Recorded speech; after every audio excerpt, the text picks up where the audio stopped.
What happens when a host of America's most controversial talk show try to corner the man who plays Jesus Christ on television? They expected to expose him. They expected to embarrass him. They expected to break him. But what unfolded next was nothing short of extraordinary. This is the moment Jonathan Roumie walked onto the View as an actor and walked out as something else entirely. A man who just delivered one of the most powerful defenses of faith ever broadcast on daytime TV. The studio buzzed with its usual noise, audience chatting, lights blazing, cameras rolling. Backstage, Jonathan Roumie stood calm, humble, peaceful. Everyone around him felt it instantly. A softness, a calmness, something different. He knew the View could be confrontational. He was warned. He was prepared. But what he didn't know was that producers had prepared loaded, provocative questions to rattle him. They wanted drama. They wanted conflict. They wanted a viral moment. They had no idea who they were dealing with. The interview began light and friendly. Whoopi praised The Chosen. Sarah asked about his role. Laughter filled the room. And then Joy Behar leaned forward. Her smile tightened. Her tone changed. The real interview had begun.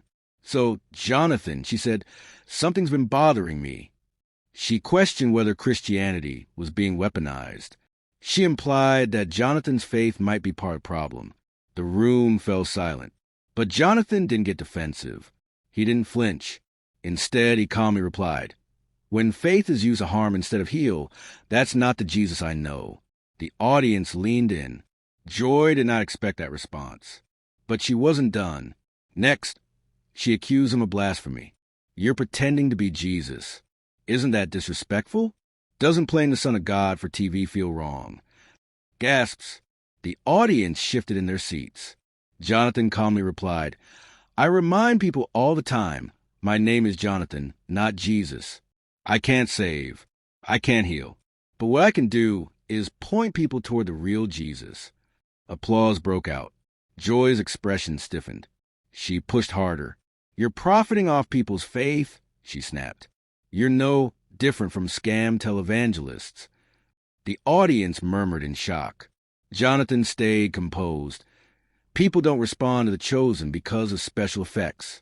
They respond because it feels real, because it touches something deep in their souls. Even the crew stopped working. Eyes were locked on him. But Joy still had one more trap. "If you could have coffee with the real Jesus," she said mockingly, "what would you ask? How did I do playing you?" The audience groaned. Jonathan smiled softly. "No, I'd ask, how close did I get? Not because I think I got it right, but because I hope I pointed people in the right direction." The studio erupted. Thunderous applause. People stood. Some cried.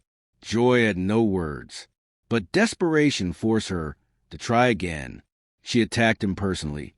"You're just an actor. You didn't study theology. You dropped out of high school. What qualifies you to represent Jesus to millions?" Silence. The room froze. Jonathan stood up, his voice steady, strong, unshakable. "You're right. I'm not a theologian. I'm not a priest. I don't have fancy degrees. 6 years ago, I had nothing. No food, no money, no hope. Everything I tried failed. I was broke. I was lost. And in that moment, I surrendered everything to God. That same day, a miracle happened. 3 months later, The Chosen came into my life." Not a single sound in the studio. Jonathan continued, "So, what qualifies me? I know what it's like to be broken, to fail, to feel unworthy. And I know what it's like to receive grace you don't deserve. Mercy that makes no sense. Love that changes everything. Jesus didn't choose perfect people. He chose willing people." The audience burst into applause again, louder than before. Joy's face fell. She tried one last argument. "You're still making money. Isn't that hypocritical?" Jonathan shook his head. The Chosen is crowdfunded. Regular people believed in the message. The money isn't the point. The mission is... Silence. Then applause. Then a standing ovation. What began as an ambush turned into something else entirely. A revival moment. A testimony. A masterclass in grace under fire. Jonathan Roumie came to promote a TV show, but he ended up delivering one of the most powerful defenses of faith ever aired on television. And joy, Behar never saw it coming.